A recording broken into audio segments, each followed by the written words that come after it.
Lucy and welcome back to my channel.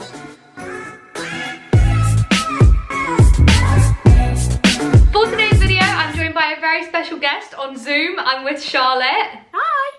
Charlotte has really kindly agreed to do this video with me, and I don't think you've ever been on my channel before, so this is exciting. And we're going to be doing a video on normal school versus performing arts school, because I went to what you would call normal school, but Charlotte went to performing arts school, so we thought it'd be cool to kind of do a comparison of our experiences, maybe help some of you guys out if you are kind of at the stage where you're deciding which one you think is the right path for you. If you guys are wondering where we're looking, I'm looking down here because Charlotte's on my laptop down here, and I think camera as well.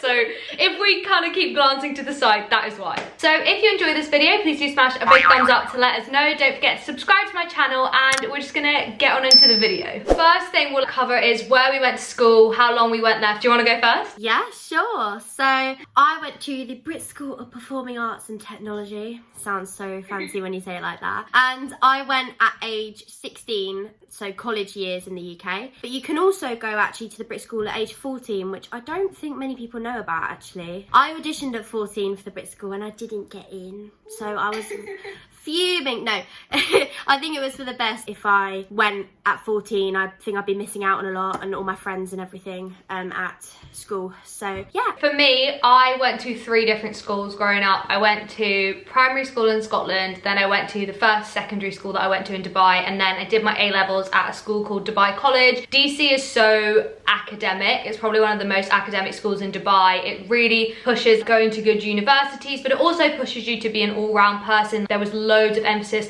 on sport, on doing charity work, on also getting involved in music and drama, but it was definitely more academic. So I did A-level maths, French, history and drama, and even drama was more the academic side of it. And I did all of my musical theatre training out of school at a extracurricular kind of thing called Diverse, and I got amazing training there, so I got like the balance of the two. This is kind of interesting. When did you decide what kind of school you wanted to go to, and how did you discuss it with your parents and all those kind of things? Because I definitely went through that phase of wanting to go to performing arts school, but then obviously I didn't. What about, how did it come about? Yeah, there's, I think, a lot of expectations and a lot of things you think about when you look at performing arts school. Even BRIT school has its, you know, stigma that we just sing around the hallways and, I don't know, like stand on the tables like in High School Musical. To be fair, there is a little bit of that actually, but yeah, there is. But I'm really lucky. I mean, to do performing arts, I feel like you do have to have, in some ways, some supportive parents. And I've luckily got a lovely stagey mum who I love.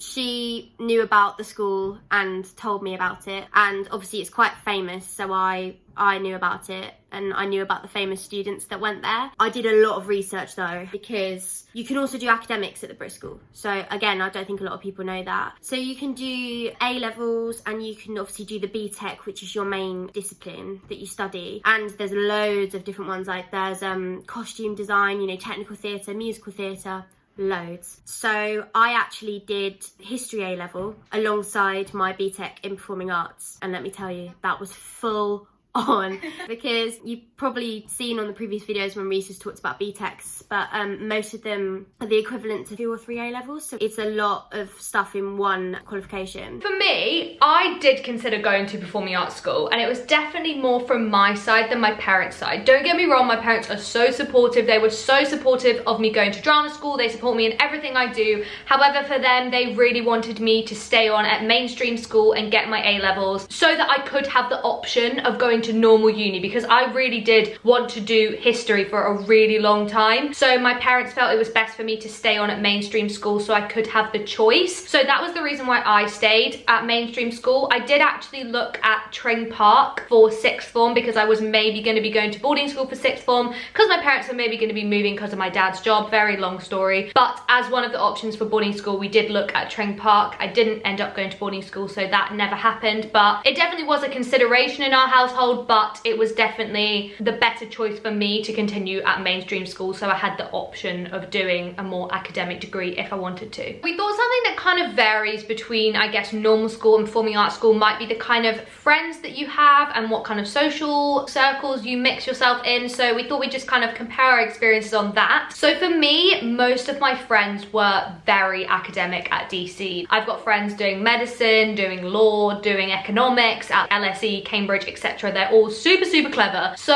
I was always kind of clever growing up. I really had to work hard though. So I felt like sometimes I was kind of different to some of my friends. Don't get me wrong, I love them so, so much. And one of my best friends from DC actually is just graduating arts ed this summer. So I did have a friend in my group that was doing something similar to me, but definitely Izzy and I found ourselves doing a lot of stuff out of school hours at Diverse, doing ballet classes, jazz classes, singing classes, etc, etc. So for me, a lot of my time was taken up by school all day and then performing arts training all night and at the weekends. I did have a nice social life, but I definitely sacrificed my social life to get more training out of school. So I feel like it's just that balance. Like if you're willing to do normal school all day and then training all evening and at weekends, your social life is gonna have to give a bit. Like that's just how it is. I had an amazing social life at BRIT. I was really lucky because BRIT school is in Croydon in South London, and I am not from there. I'm from Brighton, so they're right at the bottom of the UK. So it was really exciting when I found out that obviously I was going to travel up to London every day and meet obviously a whole bunch of new people that I have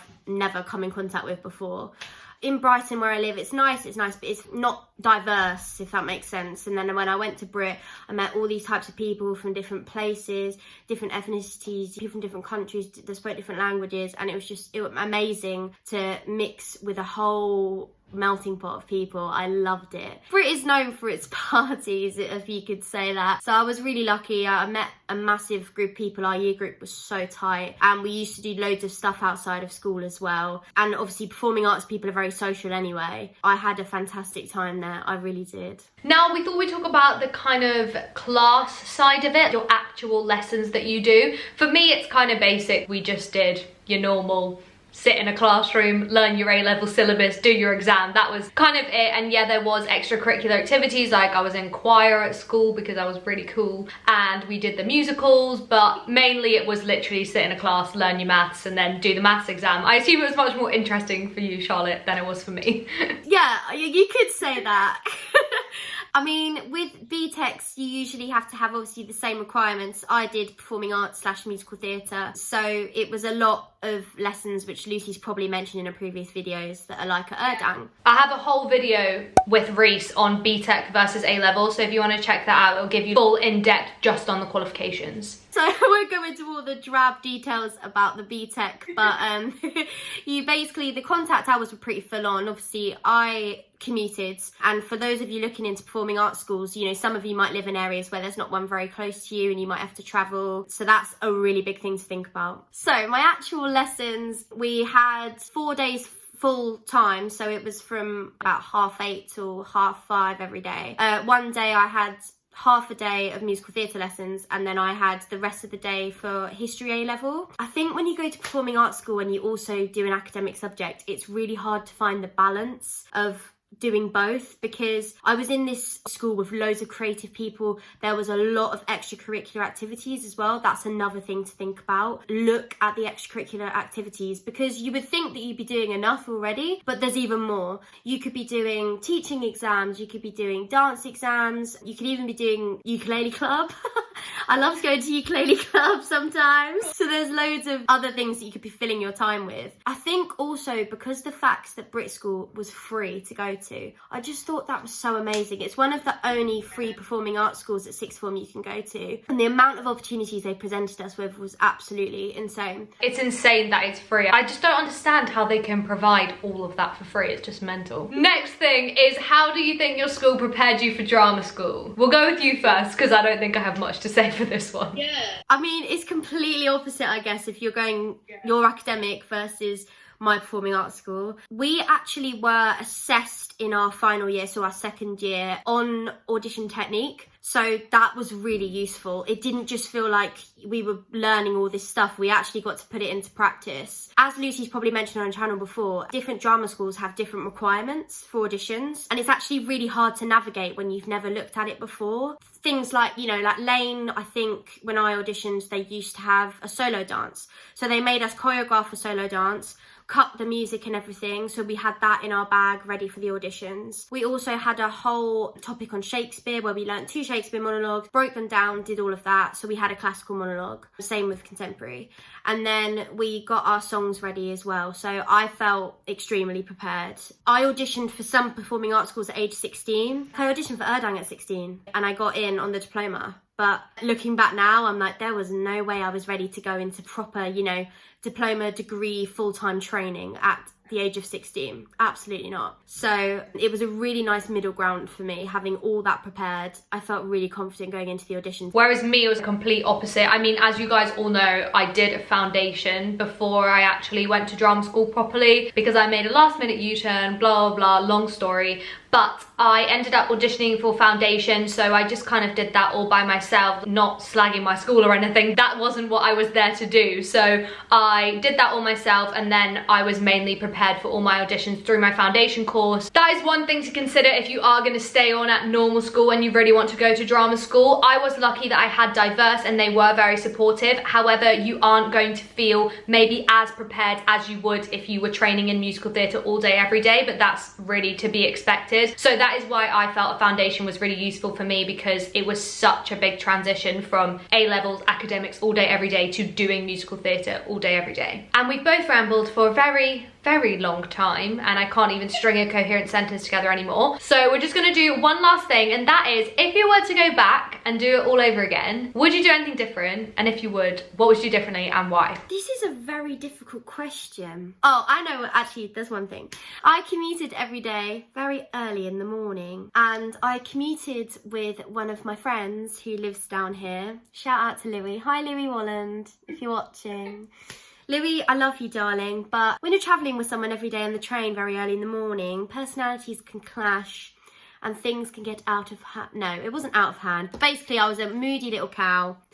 I was a you know, moody little girl on the train, and he had to put up with it. But we're best of friends now, so it's okay. That's the one thing I'm like, you need to just get over yourself, really. But no, I wouldn't change anything about education, about, you know, how dedicated I was, because I did work hard. And I thought in second year, I was like, why did I choose the A-level? Why? Because it's stress. I didn't need to do it. But now looking back, I'm like, yeah, because for me, I always, with education and academics, I was all right with academics. I was quite academic in certain subjects, but I got really bad anxiety with exams and everything, and I used to get really stressed about it. And I think when I was in college doing A-levels and BTEC, I just learned I needed to say to myself, I'm doing this to learn. As soon as I told myself that, oh my God, all the stress went away. I did the exam, I passed anyway, that's all I cared about, really.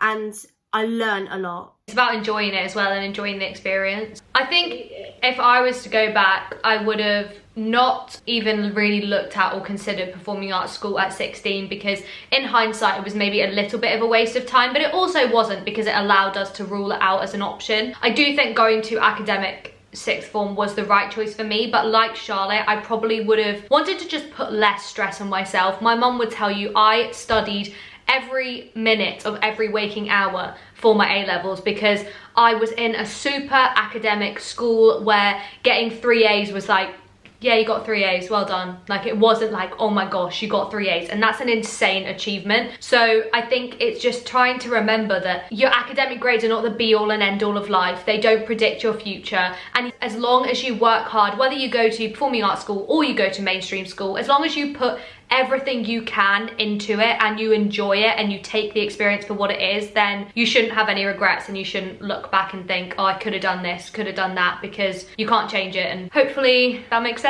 We hope this video has been helpful for you guys. We hope we've not just rambled about nothing. So if it has been helpful, please give it a thumbs up to let us know, and to let me know that you want Charlotte back for another video. Oh, that would be nice. And if you've enjoyed this one, please do smash subscribe to come back and watch more of my videos, and hopefully we will see you soon. Thanks for watching. Bye. Bye.